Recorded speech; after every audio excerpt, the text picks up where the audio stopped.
मैंने आपको क्षितिज पाठ्य पुस्तक से गद्य खंड में पाठ 2 कल पढ़ाया था। अब उसी के मैं प्रश्नोत्तर लिखवाने जा रही हूँ।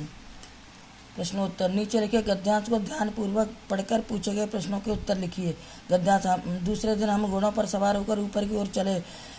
हाड़े से पहले एक जगह चाय पी और दोपहर के वक्त डांडे के ऊपर जा पहुंचे। हम समुद्र तल में 17-18 हजार फीट ऊंचे खड़े थे। हमारी दक्षिण तरफ खूब पूर्व से पश्चिम की ओर हिमालय के हजारों श्वेत शिखर चले गए थे। भीटे की ओर दिखने वाले पहाड़ बिल्कुल नंगे थे, न वहाँ बर्फ की सफेदी थी न किसी तरह की हरियाली। उत्तर की तरफ बहुत कम बर्फ वाली चोटियां दिखाई पड़ती थी। सर्वोच्च स्थान पर हाटे के देवता का स्थान था, जो पत्थरों के ढेर, जानवरों के सींगों और रंग बिरंगे कपड़ों की झंडियों से सजाया गया था। प्रश्न नंबर 1 का खंड। लेखक ने चाय कहाँ पी और लेखक थोड़ी देर में कहाँ पहुँचा? उत्तर। हांडे से पहले लेखक ने चाय पी और दोपहर के वक्त डांडे के ऊपर जा पहुंचा। खा खंड। हम समुद्र तल से कितनी ऊंचाई पर थे? उत्तर। हम समुद्र तल से 17-18 फीट ऊंचाई पर खड़े थे। गा। श्वेत शिखर किधर थे? उत्तर। हमारी दक्षिण तरफ पूर्व से पश्चिम की ओर हिमालय के हजारों श्वेत शिखर चले गए थे। घाखंड। बीटे की तरफ दिखने वाले पहाड़ कैसे थे? उत्तर। बीटे की तरफ दिखने वाले पहाड़ बिल्कुल नंगे, न बर्फ की सफेदी थी न किसी तरह की हरियाली। चा। हांडे के देवता का स्थान कैसा था?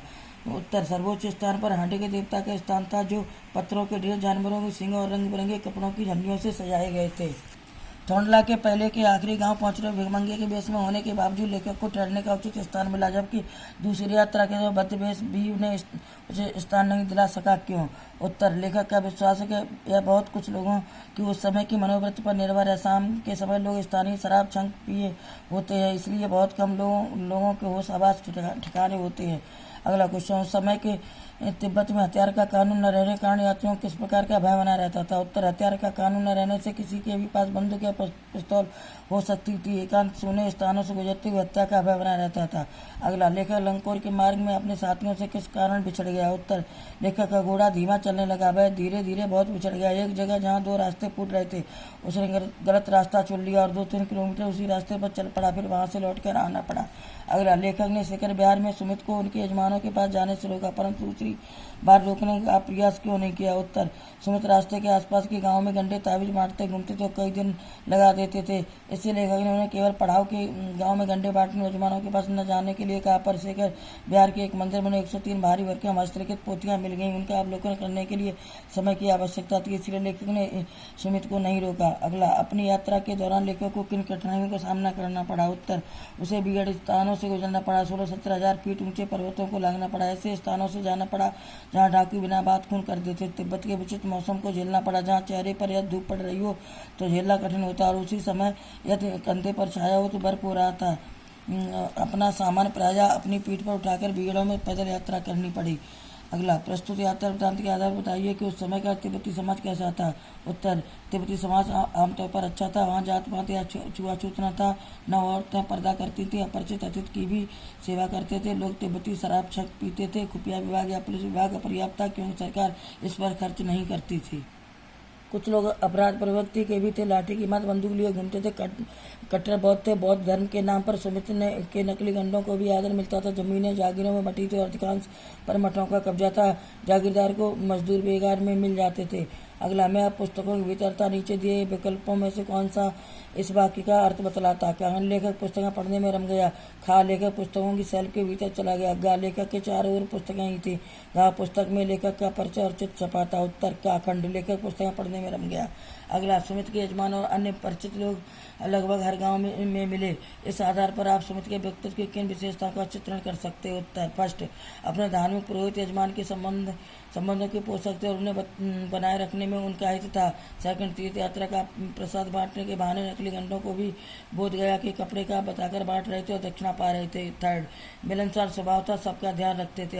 अगला क्वेश्चन। हालांकि उस वक्त मेरा वेश ऐसा नहीं था कि उन्हें कुछ भी ख्याल करना चाहिए था। उक्त कथन के अनुसार हमारे आचार व्यवहार के तरीके वेशभूषा के आधार पर तय होते हैं। आपकी समझ से यह उचित अथवा अनुचित विचार व्यक्त करें। उत्तर। यह अनुचित है। आमतौर पर यह माना जाता है कि वेश से व्यक्तित्व निर्धारित नहीं होता है, पर वेश ही व्यक्तित्व नहीं है। यह कहावत है। सादा जीवन और उच्च विचार। साधारण वेशभूषा पहनने वाला व्यक्ति भी महान हो सकता है, जैसे महात्मा गांधी, ईश्वर चंद्र विद्यासागर, प्रेमचंद, राजेंद्र प्रसाद आदि। अगला, यात्रा वृत्तांत के आधार पर तिब्बत की भौगोलिक स्थिति का सब चित्र प्रस्तुत करें।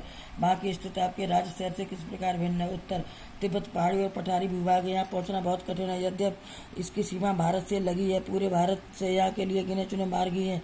वे मार्ग गहरी घाटियों, ऊंचे पर्वतों, बीहड़ दर्रों से होकर गुजरते। तिब्बत की जलवायु भी विचित्र थी, जहाँ धूप पड़ रही हो वहाँ तेज गर्मी और उसके निकट ही यदि छाया हो तो बर्फ, किसी ठंडक पहाड़ों पर बर्फ ही बर्फ दिखाई पड़ती है। रास्ते चढ़ाई और उतराई वाले हैं, कुछ भागों में खेती होती है। सारी भूमि जमींदारों में बटी है। जमींदारों का मुख्य भाग मठों का होता है। जमींदार बेगार के मजदूर से काम करवाते हैं।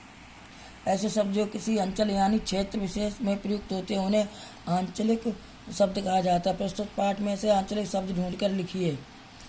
उत्तर, पोथी, गंडा, गांव, गिराव, डांडा, भरिया, कनजूर, पलटन, कुची कुची।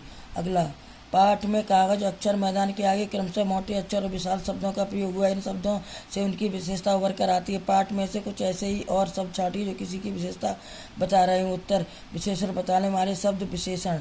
मुख्य रास्ता, विकट डांडा, प्रत्यक्ष किला, निर्जन स्थान, दूध वाली चाय, ऊंची चढ़ाई, सारा मक्खन, विशाल मैदान, भद्र यात्री, हस्तलिखित पोथियाँ। अगला, यह यात्रा राहुल जी ने 1960 में की थी। आज के समय यदि तिब्बत की यात्रा की जाए तो राहुल जी की यात्रा कैसे भिन्न होगी? उत्तर, आज तिब्बत चीनी गणतंत्र का एक प्रांत है। यहाँ जाने के लिए सर्वप्रथम पासपोर्ट और वीजा की आवश्यकता होगी। राहुल को पैदल यात्रा करनी पड़ती है। आज पैदल भाग बहुत कम है। भारत से 3 प्रमुख सड़क मार्गों से जाया जा सकता है। लद्दाख से, हिमाचल से, सतलुज की घाटी से, उत्तरांचल में लिप लेक से, वायु मार्ग से भी जाया जा सकता है। तिब्बत राज्य में भी सड़क परिवहन के साधन, मोटर कार आदि उपलब्ध हैं। राहुल को गांव में रहना पड़ा था। आज पर्यटक विश्राम गृह और होटल उपलब्ध हैं। बच्चों, प्रश्नोत्तर लिखें। पाठ पूरा समाप्त हुआ।